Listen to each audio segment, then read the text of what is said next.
Russian-European relations are the international relations between the European Union and its largest bordering state, the Russian Federation. To the east, the relations of individual member states of the European Union and Russia vary, though a 1990s common foreign policy outline towards Russia was the first such EU foreign policy agreed. Furthermore, 4 European Union-Russia common spaces are agreed as a framework for establishing better relations. The latest EU-Russia strategic partnership was signed in 2011, but it was later challenged by the European Parliament in 2015 following the annexation of Crimea and war in Donbass. Comparison: gas disputes. The Russia-Ukraine gas dispute of 2009 damaged Russia's reputation as a gas supplier, after a deal was struck between Ukraine and the EU on 23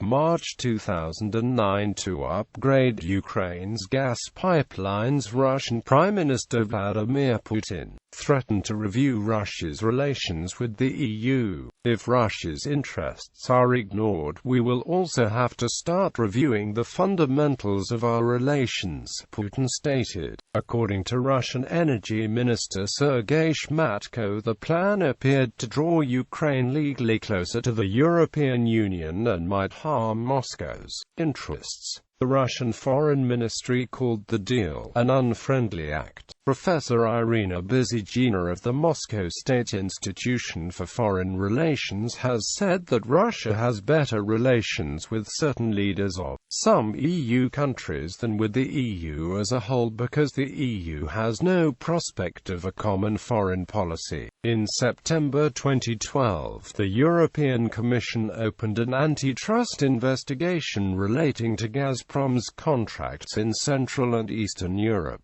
Russia responded by enacting, also in September 2012, legislation hindering foreign investigations. In 2013, the poorest members of the EU usually paid the highest prices for gas from Gazprom. The Commission's investigation was delayed due to Russia's military intervention in Ukraine. In April 2015, the EC accused Gazprom of unfair pricing and restricting competition. The European Commissioner for Competition, Margaret Vestager, stated that all companies that operate in the European market, no matter if they are European or not, have to play by our EU rules. I am concerned that Gazprom is breaking EU antitrust rules by abusing its dominant position on EU gas markets. Gazprom said it was outside of the jurisdiction of the EU, and described itself as a company which, in accordance with the Russian legislation, performs functions of public interest and has a status of strategic state-controlled entity. Lithuanian President Dalia Grybauskaitė said that the Kremlin was using Gazprom as a tool of political and economic blackmail in Europe. Tensions over association agreements.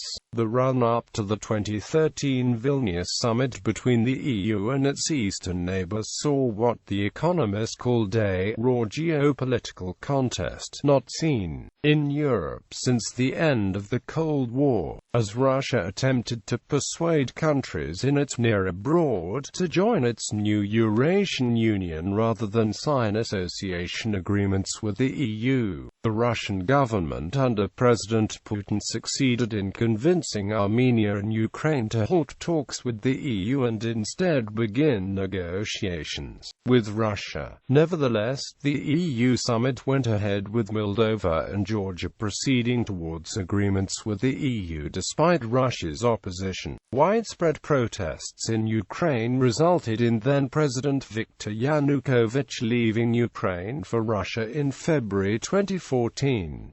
Russia subsequently began a military intervention in Ukraine. This action was condemned as an invasion by the European Union, which imposed visa bans and asset freezes against some Russian officials. Russia views some of the countries that applied to join the EU and NATO after the fall of the Iron Curtain as part of its sphere of influence. It has criticized their admission and frequently said that NATO is moving its infrastructure infrastructure closer to the Russian border. NATO Deputy Secretary General Alexander Vershbow responded that NATO's major military infrastructure in Eastern Europe is no closer to the Russian border than since the end of the Cold War, and that Russia itself maintains a large military presence in neighboring countries. Development of Russian political influence and financial links. Moscow increased its efforts to expand its political influence using a wide range of methods, including funding of political movements in Europe, increased spending on propaganda in European languages, operating a range of media broadcasting in EU languages, and web brigades, with some observers suspecting the Kremlin of trying to weaken the EU and its response to the Ukrainian crisis. It formed close ties with Eurosceptic and populist parties belonging to the far right and far left. By the end of 2014, a number of European far-right and far-left parties were receiving different forms of financial or organizational support from Russia in an attempt to build a common anti-European and pro-Russian front in the European Union. Unlike in the Cold War, when Soviets largely supported leftist groups, a fluid approach to ideology now allows the Kremlin to simultaneously back far-left and far-right movements, Greens, anti-globalists and financial elites.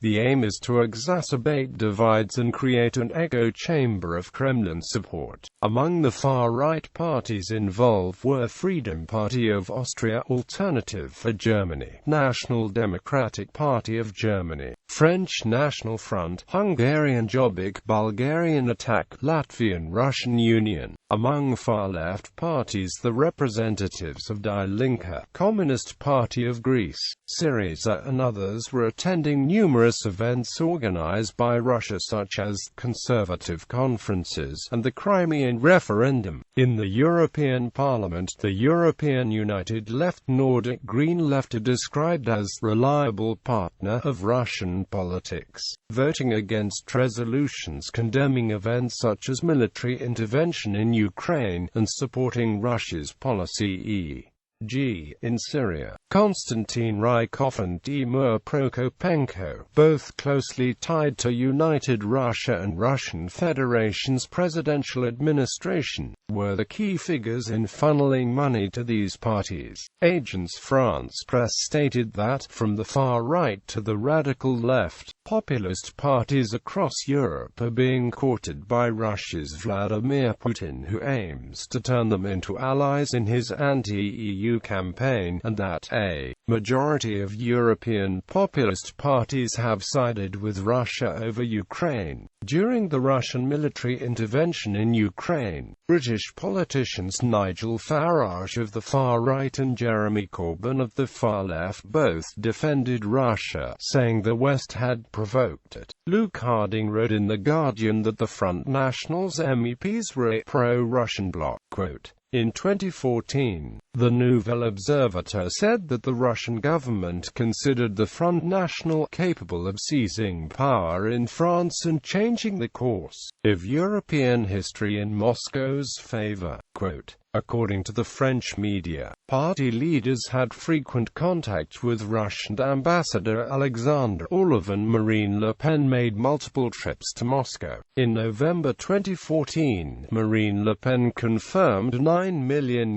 loan from a Russian bank to the Front National. The Independent said the loans take Moscow's attempt to influence the internal politics of the EU to a new level. Reinhard Bütikofer stated, it's remarkable that a political party from the motherland of freedom can be funded by Putin's fear, the largest European enemy of freedom. Boris Kagarlitsky said, if any foreign bank gave loans to a Russian political party, it would have been illegal, or at least it would have been an issue which could lead to a lot of scandal, and the party would be required to register as a foreign agent. Le Pen denied a Mediapart report that a senior Front National member said it was the first installment of a €40 million loan. In April 2015, a Russian hacker group published texts and emails between Timur Prokopenko, a member of Putin's administration, and Konstantin Ryko, a former Duma deputy with ties to France,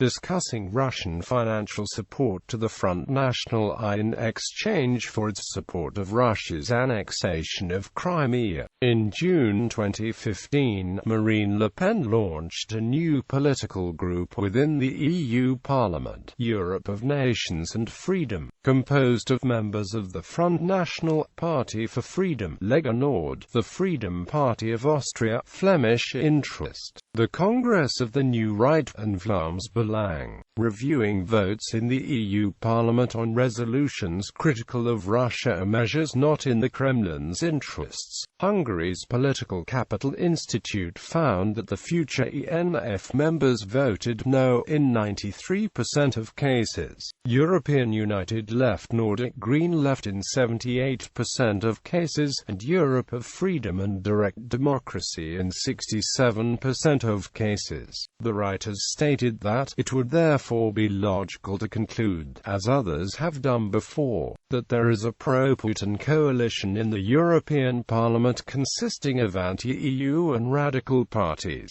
The Financial Times and Radio Free Europe reported on Syriza's ties with Russia and extensive correspondence with Alexander Dugin, who called for a genocide of Ukrainians. The EU Observer reported that Tsipras had a pro-Russia track record, and that Syriza's MEPs had voted against the Ukraine-European Union Association Agreement, criticism of the Russian annexation of Crimea, and criticism of the pressure on civil rights group Memorial. The Moscow Times stated that the terms used in Russia's anti-Europe rhetoric also seem to have infiltrated Tsipras' vocabulary. Russia also developed ties with Hungarian Prime Minister Viktor Orban, who praised Vladimir Putin's a liberal democracy, and was described by Germany's former Foreign Minister Joschka Fischer as a Putinist. Hungary allowed a Russian billionaire to renovate a memorial in Budapest, which some Hungarians called illegal, to Soviet soldiers who died fighting against the Hungarian Revolution of 1956,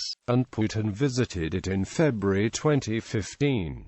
Orban's government dropped plans to put the expansion of the Paks nuclear power plant out to tender and awarded the contract to Rosatom after Russia offered a generous loan.